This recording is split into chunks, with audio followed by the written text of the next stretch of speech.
is the best part where you got to get the homemade wine and you got to tell him what to do. You just sit back, you enjoy your dinner you just had, and you watch what's happening.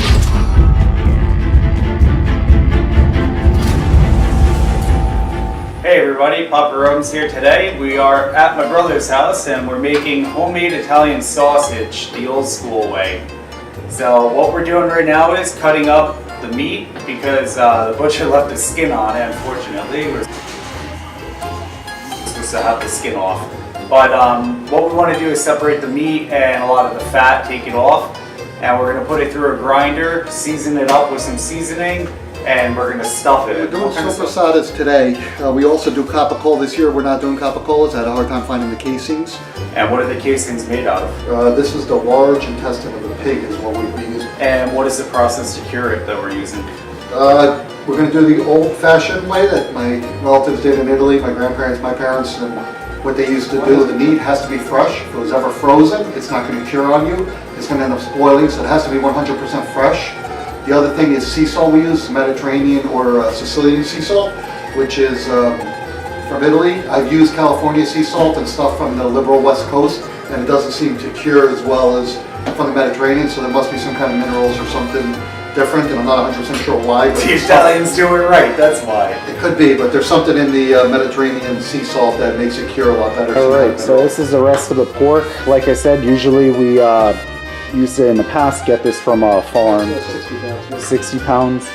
So it'll go a good ways, still a lot of work. One thing you want to check out here on the meat is the arteries. If you're taking it out of the neck, you have to check these arteries. See them right there? You want to get the tendons out, that's a big one, the ligaments, and also there's like the vessels that you'll find. So this, yeah, any gland or also lymph nodes. Right there, that's one of the glands that you want to pull out, or a vessel. And this is a tendon here, you want to pull that out, make sure, because that will get caught in it, and it causes it also to stop aging the meat properly. It could cause it to go bad and spoil. So a lot of fat, like you give an off taste to the meat also. Yeah, it'll give it a foul flavor, but this is all the fat, the whole bag. If you're doing a sausage that you're going to freeze, you could add the fat, you could keep more fat in it because it's not going to spoil. But the way we're doing it is like the old-fashioned technique of air drying it, and that will cause spoilage if you have too much fat. It has to be the right texture and percentage of meat to fat ratio.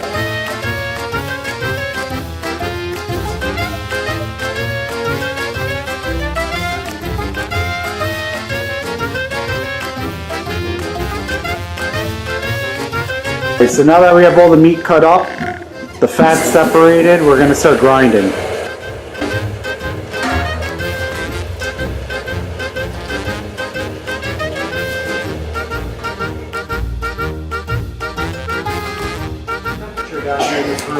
It's 50 degrees right now just for the grinder to keep it cold. I mean, realistically, it should be colder. For curing the meat, we're going to be at about 35 degrees is where it's going to be heading in the grinder. You cut long, thin strips, so it feeds into the grinder easy, and you're not forcing a big fat chunk of meat into that grinder hole. Unless you have one of them big professional grinders, then you just... Like this one? Yeah, big professional one, I said. You take the whole big hole and you just shove them right into the grinder. Back, my pappy used to use the wood chipper out back. Okay.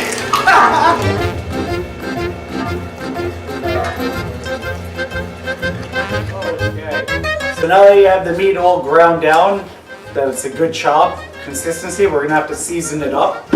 So to do that, we have our spices here. A couple secret ingredients, we're not gonna let you know. The black pepper, it's the black pepper. Just kidding. You gotta have black pepper. The most important thing out of everything is the sea salt. The sea salt's what's going to be curing it, so you got to make sure you have sea salt in it. You definitely want black pepper. The black pepper helps keep insects off. It also helps keep bacteria down so it doesn't grow. The fennel, I love fennel. I use 2 different salts. I leave it on the side after we put the meat in the casing.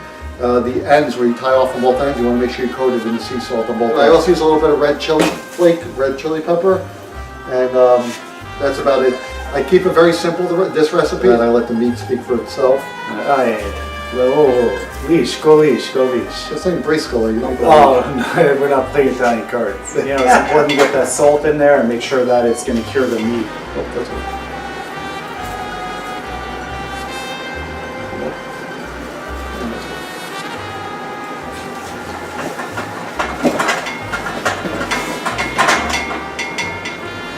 find anything as you're going along, like this is a piece of tendon or a nerve that went through the grinder, I had to throw it off to the side and get rid of it right on. Okay, so, oh, ground fennel, gotcha. Whole fennel, I use a lot more of it, plus I like the taste. Some people don't like it. If you don't like it, leave it out. Or I give him one glass of, no, big handful. It was a glass and a half. Yeah, I give him one glass and he's pickled over here. I think I'll knock a donkey on his ass. You need a lot more than that. I like fennel. You make this spice to your taste, and I like fennel, so we're going to put a lot more. Yeah, I like the heat. A little more. And then we're going to go black pepper next. You need black pepper.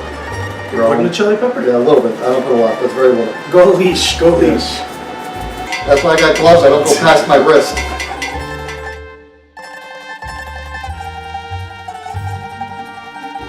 Alright, so it is Friday. Forgive me, Father, if I've sinned. But I'm going to try a piece raw. Don't do this at home. He's a knucklehead. I've never done this. You want it to be a little bit more on the salty side than if you would have cooked it in a frying pan normally like it's fresh. That's it. It's on the salty side. No, we're good. I just want to show you guys when we're done what it looks like. This is over a year old now. These are what they look like. They grow that white mold on them in the cold room, which is a healthy mold. If it's a black mold, you get rid of it. They're going to be very hard, firm, which you can control the texture of them, but they're going to be firm and they're going to have that white mold, which you'll see in any Italian shop if you've gone. All the sausages, the sausage, they all have it hanging on them. So that's the finished product once we're done. Our Sopressata casings here, I cleaned them a few days ago. I have them soaking in lemon and a bunch of cut lemons. And these are your casings. What I do is I slide them onto the grinder or the stuffer. We already stuffed it with meat. You put the casings through and that's it, and then you just stuff them. You don't make a mess like I just did. You want to wet the tube so the casing slides on easily. And you don't have any issues. Let it hold on, and then as I go, I'll cut them as I go down to the correct size.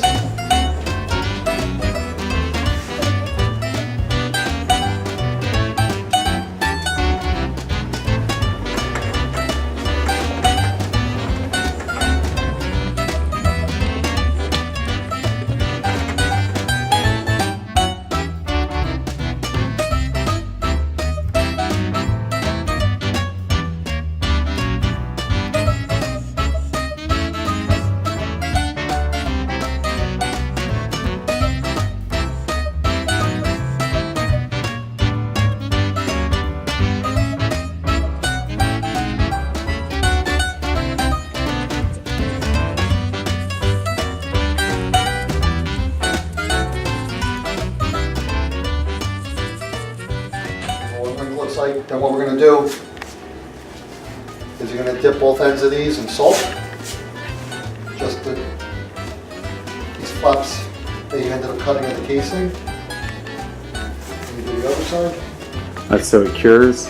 It's all dry so that this little flat piece of intestine doesn't end up rotting because you actually have two pieces touching against each other. And then this is where it's a little bit different than what most other places.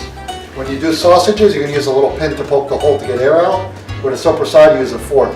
And the reason for that is because it's a bigger piece of meat. When you press it, you want to make sure that air gets out of it. So then you always end up just poking holes with the fork. You get your make sure you out of it. And then on the end, I always poke a hole on each end just to make sure the air has a place to go. And then they go into the bin here. I'm going to let them sit for approximately a day before I hang them. Okay, so we just finished up with the casings. Took a little while because we had a small hopper in the stuffer, but these are them. We're gonna leave them for about a day and a half to dry up a little bit. You could tell here we have all the holes from the fork. If you don't have that, the air will never get out of them and they won't dry up properly. Once they're dried up, then we're gonna put them into the press forms. We're gonna press them into the shape we want, and we will hang them up after the age for about what, 3 months, 4 months? 2.5, 3 months. And that's it. Now we got to clean up, and that's all. Kick them out of my house. Oh, I got to get kicked out of the house. So what we did is took the Sopressatas that are hanging right there, and we ended up taking them down, and we're going to start layering them on sheets of plywood. The other thing we did is the ends where the ropes were tied, if any of them felt like they were still a little bit wet, we resalted them and just coat them in another layer of salt. If you look at them carefully right now, they just started to firm up. They ended up being a day in a container, just settling, and then we let them hang for a day. The outside's starting to firm, so the first day we're going to push it together. It's going to get all the air out of it, or make the meat compress to try to get the air out. And then we're going to leave them for 24 hours under the press, and we're going to take them off. We're going to hang them back up. So now we just did a second row of the Soppressata on the plywood, and I alternate the way it's shaped. So if one goes one direction vertical, put the other one's laying horizontal. It just seems to press more evenly. Touching each other, you want air. So now we just pressed all the meats, we put the sheets of plywood, we put some clamps on it. The first time we press them, I don't press them too hard. I don't want to put a ton of meat, I just want to make sure inside the casing all the meat gets pushed together so that it's going to be, try to get the air out. But what happens if you press them too hard the first time, you actually can bust the casing. You feel them Sopressats, if they're nice and tight inside the plywood, they're good. If not, you give them a little bit more of a crank, just to make sure they're nice and tight and that they're flat. The other reason I press them this way with the Sopressats that are flat is that when it comes time to slice them, they're easier to slice because they're laid flat on a cutting board. Some people wrap them in the ropes and you pull the ropes tight all the way around. You can do that too if you want to keep them round, but I prefer them flat like this, so I use the plywood. Plus it seems like it pushes the air out a little bit better. Every couple hours what I do is I come down and I re-crank on these clamps, and I just make sure they're nice and tight, and then I look at all the meats. You make sure you pull on them inside the plywood, you make sure they're nice and tight and they're laying flat. If they're still rounded, that the plywood's not touching them, put extra clamps. You can put clamps between whatever piece of plywood. Like if this one right here isn't tight, put an extra C-clamp right here and just clamp those two together, pieces of plywood. And then this is the first press, so I'm going to leave it for 24 hours, see how they're pressed. Then I'm going to hang them for a day. I'm going to press them the second time. The second time I press them, they're going to start drying up a lot more. I end up pressing them, I put more weight on them. And the other thing I do is in the center here, I put a crate and a cinder block in the middle just to keep some heavier weight down in the center when we start doing the second and third presses.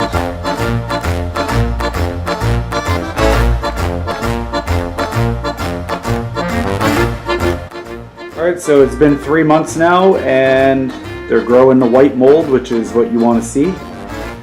I just figured we'll show this process also. We've been eating some of it, it's firm, it's good. And this is it, they're just aging now. So we're gonna cut them up and vacuum seal them probably, what, this week? Yeah. And then they'll be good for the rest of the year. Or a couple years, I guess. And here's some homemade cheese we got going here too. If you guys enjoyed that video, if you like what you saw, please subscribe, and you can follow me on Instagram and Facebook. I usually put out different stories on there of all different tips, whether it's fishing, hunting, cooking, trapping, whatever. So just check it out, and hope you subscribe if you like what you saw. I really appreciate it. And for everybody that has subscribed already, thank you so much for following me along this journey. I can't thank you enough. So have a good one.